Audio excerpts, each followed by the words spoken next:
up? What's up? What's up? What's up? What's up? I'm so grateful. I'm so grateful and so thankful to be here. Welcome to Walking the Path. Welcome. I'm so glad you're here. I'm glad I'm here. I'm just glad to be here. Period. I'm gonna take these off. I'm gonna take them off right now. So, man, what a beautiful day. Amazing here in Costa Rica. Hey, welcome, welcome, welcome. As people are starting to come in, so grateful, so thankful. So grateful and so thankful that everyone's streaming in. And I'm happy that you're here. I want to tell you a couple things about living in Costa Rica, about rythmia, and then I want to tell you about why you were made for this. Whatever you're going through, whatever's happening right now in your life, whatever's happening in the world, we were made for this. You were made for this. You were made for exactly this. So that's the good news. You have everything that you need within you already loaded and encoded for you to meet whatever's coming your way because you were made for this. So, really quickly to backtrack, Rythmia, Life Advancement Center, Costa Rica. This is an amazing, amazing retreat center, spiritual retreat center where we do plant medicine, and ayahuasca is the medicine that they use, and it is an amazing week stay. You cannot believe what happens in a week there. I've been there for 6 years, and I get to see what happens week in and week out, and it's miraculous, nothing short of miraculous to see what can happen in 1 week. So if you have any interest on Facebook and YouTube, you see the little number down here. On Instagram, you can go to rythmia.com and check it out and see if it's for you. If something's calling for you, listen to that voice of intuition. Everything's happening for you. I want to tell you about living in Costa Rica. Man, it was crazy. Yesterday, I was out. It's the rainy season right now, right? And so typically we get rain in the afternoons, like a lot of rain. And in the mornings, it can be raining in the morning too during October. But Bria says, I think ayahuasca broke me. Tell me more about that. Why do you say that? In October, it can be raining day or night. But right now, yesterday, it was a sunny morning. Well, partly sunny. And I went out to the beach I'm making some recordings for a project that I'm working on. And I had some time. I was like, oh, the weather's beautiful. So I went out to the beach to make these recordings. And okay, Bria, I'm going to get to your comment. On Instagram, Bria says that ayahuasca broke her because it brought up Holocaust trauma and she couldn't deal and she had to be hospitalized. Okay, I'm going to address that. But let me finish this story. Thank you for sharing that, Bria. I appreciate it.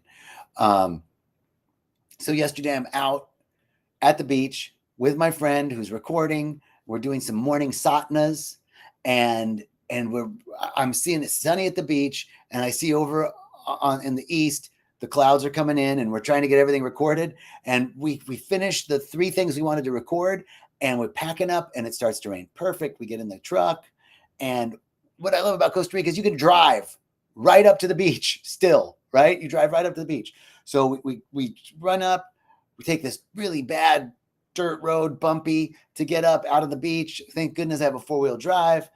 It's an old 4-wheel drive, but it's 4-wheel drive, still works. So we get up there, and now we're heading down this dirt road. It's starting to rain harder, and it's just, the road's turning into a river. So we drive up to this little soda. Soda in Costa Rica is like a limited menu restaurant. It's like a local restaurant. So they call them sodas here. I don't know why, but that's what they call them.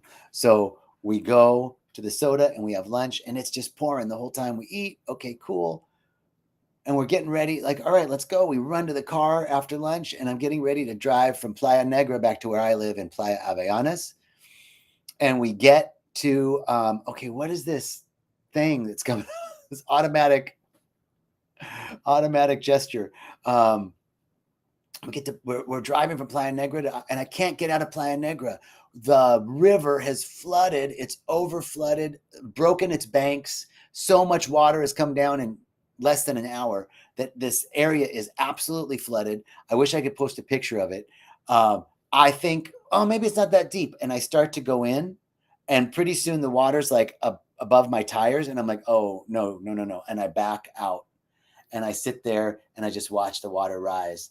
and some guy on a bike's like, I can get through this on a motorcycle. And it was like up to the waist level water in the road.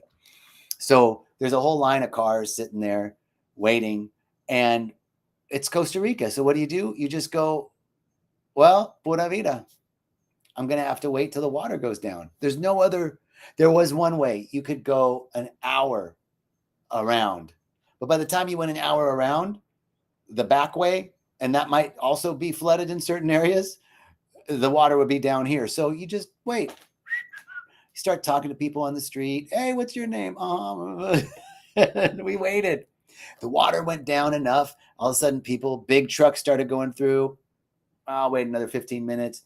Finally, it went down. And the rain stopped enough that the river stopped over flooding into that area. And then the river was just going in its normal bank. Then the water could go down. It took about an hour. So we get through that. And then we get on the way to my house, and there's a little creek, and we come up to the little creek. It is swollen, huge, it has like a rapids. That's rapid. Logs are floating down, and there's a little bridge. The creek goes under this little teeny bridge. The water's like over the bridge. I took a video of that. I was like, I can't get home. Carol says we're gonna. I should be there that week. Carol, yes, I can't wait to see you. So that way we had to go around the back way. It was another 30-minute drive to get around the back way, but I could get around the back way. What a crazy day, but a day in Costa Rica. Amazing, amazing weather. These places are normally dry riverbeds. Both of the places that were completely flooded were normally dry. In the rainy season, they might run a little bit, but when it rains so heavily, bam, man, it comes. So that was my day yesterday, and I'm grateful. Like, I sent a video to my niece, and she goes, well, I think I'd rather have that than traffic, right? Because people have an hour delay in LA or Phoenix, but they're just sitting in a traffic jam on the 405 or on the 51 or wherever they are. I got to sit in the jungle and talk to people, like we all got out of our car, sat there and talked about the last time this happened. It was amazing. Okay. Now I want to get to Bria. So the topic of today, and this has to do with Bria's comment, the topic of today is you were made for this. You were made for this, part 3. I've been talking about this for the last several weeks, and it's becoming more and more important for me to realize this, that no matter what's happening to me, it's really happening for me. That sounds like a trite statement, but when you really realize the metaphysical and philosophical implications of that statement, it is so important that everything is happening for us. Things manifest for several reasons. Reverend Michael Bernard Beckwith at Agape teaches there's 4 windows of manifestation. The first window of manifestation is called the Job effect. And that's Job was in the Bible. His worst fear was that he'd lose everything. And that ended up happening. So his worst fear was that he'd lose. So we manifest our worst fears. And boy, is that a message from the medicine? Because the medicine will follow what you bring. The medicine is just a reflection of you. Just like the universe. The universe is just reflecting back to you. So if something is happening in my experience, like Bria brought up traumas of the Holocaust, it broke her and she couldn't deal with it. And she said she had to go to the hospital, had to be hospitalized. How is that for her? Well, on a real level, Bria, on a very real level, our experience is a reflection of our state of mind. There is no firm reality out there that's happening to us. There is a perception of external stimuli and circumstances that are very much a matter of our perception, our seeing, our perceiving of them. And therefore, our experience of reality is an effect of our state of mind. There's nothing that you did wrong, Bria. That was real trauma. That is real trauma. But trauma isn't what happened. It's the story that we tell ourselves about what happened. And it's not that there was anything wrong with you being hospitalized. That probably sent you on an amazing journey of healing. Bria, thank you. She says, thank you. But I want to ask you, did that send you on a journey of healing? That probably sent you, like ayahuasca breaking you, probably built you up. Give me a comment, Bria, and let me know how that is affecting. She said, family, my family made me the identified patient. And it's hard to stay still. Beautiful. Bria, thank you, thank you, thank you. And here's the thing. I want to get back to this idea that it's all happening for us and that things manifest for several reasons. Reverend Michael, as I said, teaches 4 reasons, 4 windows of manifestation. The first is the Job effect. The universe reflects back to us our worst fear. The second manifestation is a lesson. Things happen that our higher self sets up for us to learn a lesson. Our universe, the universal mind, collective conscious, the higher self. What is it? I don't know where these reactions are coming from. Something's happened and reactions are coming up. You on Instagram, you can't see it, but on the Facebook side, it's weird. Anyway, the second window of manifestation is a lesson. Things are set up for us to learn a lesson. And the third window of manifestation is a blessing. Sometimes we can't see the blessing in what's happened. There's a longer story in this, but I'll say simply that each of us have moments in our lives that happened that when they happened to us, they seemed really bad and we could not see the blessing in them. But many months or years later, we saw that they were a blessing. We saw that they were a blessing. So Janine says, it's me. I'm agreeing with you. No, Janine, not on Instagram. Instagram is cool. I see the hearts. Thank you. On the Restream studio, some balloons came up. I don't know where the balloons came from. So I was saying on Instagram, you can't see it. But keep sending those hearts, Janine. I love it. So third window of manifestation is things are a blessing. We can't see the blessing in it. Bria, this might be a blessing that you can't see. We can't see the blessing. But here's the truth. God is everything, everywhere. God is on the field because God is the field. As my good friend Lee Simran Brown says, God is the field. God is the field of consciousness. There is no outside of God. Every activity is the activity of God. Here's the hard one. How do we say that the war in the Middle East or the Holocaust is the activity of God? That's a hard one. How do we say that? Here's why. Everything is unfolding as it needs to unfold, as it has to unfold. Everything is, there's a blessing even when we can't see it. There's a blessing even when we can't see it. So I'm hearing this right now. I'm going to tell you a quick little story about the Holocaust and a little girl named Anne Frank. We all know Anne Frank, right? Anne Frank. So we know the story of Anne Frank, the diary of Anne Frank. Her father, Otto Frank, was able to immigrate to the United States. And interestingly enough, in the 20s and early 30s, in the 20s and early 30s, the United States went through a very similar time to what we're going through right now with immigration. And there was all this anti-immigration policy that started happening, and they started closing the borders, and very conservative Congresses came in. There was a very conservative Supreme Court. Oliver Wendell Holmes was the Chief Justice of the Supreme Court at that time. And they started creating really restrictive immigration policies. And by the time World War II, at the end of World War I, between the Depression and World War II, lots of Jews started to try and immigrate to the United States from Europe, and the United States wouldn't let them in because of our restrictive immigration policies, exactly like what we're happening now. History will repeat itself.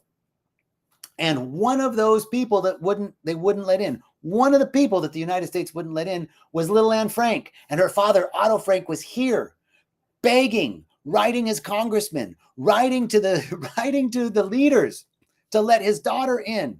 And there was no room for that. But the people who were in power, Oliver Wendell Holmes, which is to this day considered one of the preeminent jurisprudence of the Supreme Court, all of the congressmen and senators of the time, very powerful at the time. What about all the people in the Third Reich? Very powerful at the time. Those were the people that seemed to have all the power. And now, do any of you remember any of the people in the Third Reich? Do any of you remember any of the names of the congressmen or senators? How many people even knew the name of Oliver Wendell Holmes? But everybody knows the name of Anne Frank. We cannot see the blessing in what's happening. But history, as Martin Luther King says, arcs towards justice. And that little girl and her story has been imprinted on millions upon millions upon millions upon millions of people, encouraging and engendering compassion and love on the planet in a way that could have never happened if it didn't happen that way. We cannot see the blessings sometimes in the most atrocious things. Now, here's where we come to our topic. And I'm speaking to Bria too, because she's saying, you know, she was hospitalized. We can't see it. We might not be able to see it yet, Bria, but there's a blessing there. There's a lesson. There's a blessing. Something wonderful is happening. Now, here's where we have to train our minds to look for the good, no matter what the appearances are. This is Jesus's message. Don't get caught up in appearances. Things are not what they appear to be. Now, we in our finite minds, we want to see something happen right now. I want to see peace in the Middle East. I want to see Anne Frank free at the time. I want to see, right? But in the bigger, longer God time picture, we don't understand how something's manifesting and where the blessing is. And this is why our job is to stay centered through our daily practice and to practice the God mind. There's always two minds available. There's the ego mind or the God mind. The ego mind is the mind of fear, doubt, lack, worry, limitation, not enoughness, anxiety, hatred, judgment.